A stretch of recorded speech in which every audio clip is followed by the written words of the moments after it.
What's up, guys? In today's video we have an old Lego train locomotive here from 1969 actually. This thing is one of the oldest working ones I have in my collection. I recently picked it up, and in this video I'm going to show you how powerful it is when pulling all sorts of train cars. I'll show you a 360 of the box, the instructions, and just every side of this set. Very cool if you ask me, but let's get right to it. It's a very powerful locomotive, and you'll see more of that at the end of the video as well. The first cool thing I want to show you with this Lego train set is the box. I think it's pretty amazing that I have the box for this set, for being that it is from 1969. It's a really old Lego train set, and the parts here are in just great condition. I was very well pleased when opening these. A little dusty, but that can be wiped off, no problem, and they can be cleaned. But I mean, look at how clean those parts are, and look at that old Lego logo. Definitely very cool if you ask me. And even just here, the two printed parts. No stickers for this set, which I love. That always pleases me, and the fact that those parts that have the numbers on them are in great condition. They're not scratched or scuffed. This was definitely from a collector, or it just wasn't run that much. Now, the old instructions are always fun. I have to show them in the videos because they're not too long and lengthy, but only 9 steps for this locomotive, and only once did I get stumped while building this set. The box is made of wood. What do you think about that? I couldn't even believe it. I didn't even know this when I purchased it, and I love it. I think it's honestly amazing. I guess boxes, I feel like they were made to kind of keep them back then. And I really love how simplistic the box art is. Even just showing the 12-volt motor there, the wheels, and just images of the train, both, stationary where they clearly took a photo of it, and a photo of like somebody holding it as if, they're playing with it. But very simplistic box art, and I don't know, I love these older boxes. I think they're very cool. Even, the different Lego logo. That's my opinion. I do like, there is cool box art nowadays, but it's a lot, really, it's digitally created.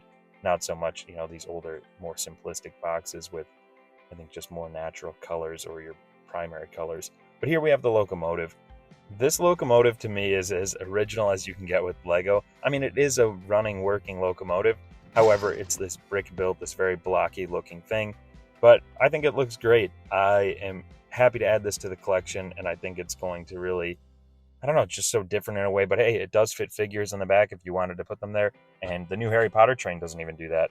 I had to throw a dig at that. I mean, so it has its pros and cons, but very cool set. It has nice, different older pieces, including these, which actually have a window pane in them.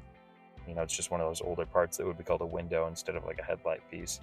And here we have the train in motion. So if you've seen some of my other videos, I did finally get the new voltage transformer there, which allows me to operate at 220 volts input, which allows me to run this train properly on the track. And as you can see, this thing rips around.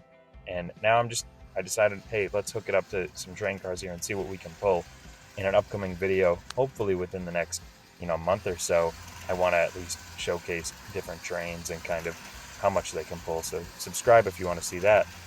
But here we have the 2 cars here. Now, the other train that I have here, the 12-volt train that it's pulling right now, that's actually from 1980, where this locomotive is from 1969, and they're the same power style, but it's pretty cool to know how long that went on for. Just like right now we have the RC trains, the typical Lego train you have on the shelf with the remote control. But yeah, and I do love the fact that with these Lego sets, they can hook up to all sorts of train cars from all different eras. As you can see there, I have a new car on the back as well as another one from the 90s. Yeah, I believe that's late 90s. That was a set I reviewed recently, and it does have that coupler piece on the back, so I just hooked it on there. Thought that'd be interesting. Yeah, half the fun of these things is when I build it and I'm growing the collection, I can then just play with it and act like a kid again, which is always enjoyable after a long, hard day of work. But let me know what you think about this video. If you enjoyed it, please leave a like, please subscribe. I'm looking to collect every single Lego train set and review them and showcase them on the channel. This has been an official Lego My James O production. That'd be pretty cool someday. I need to make an outro for that or something. But thanks for checking this out. Have a good one. Lego My James O.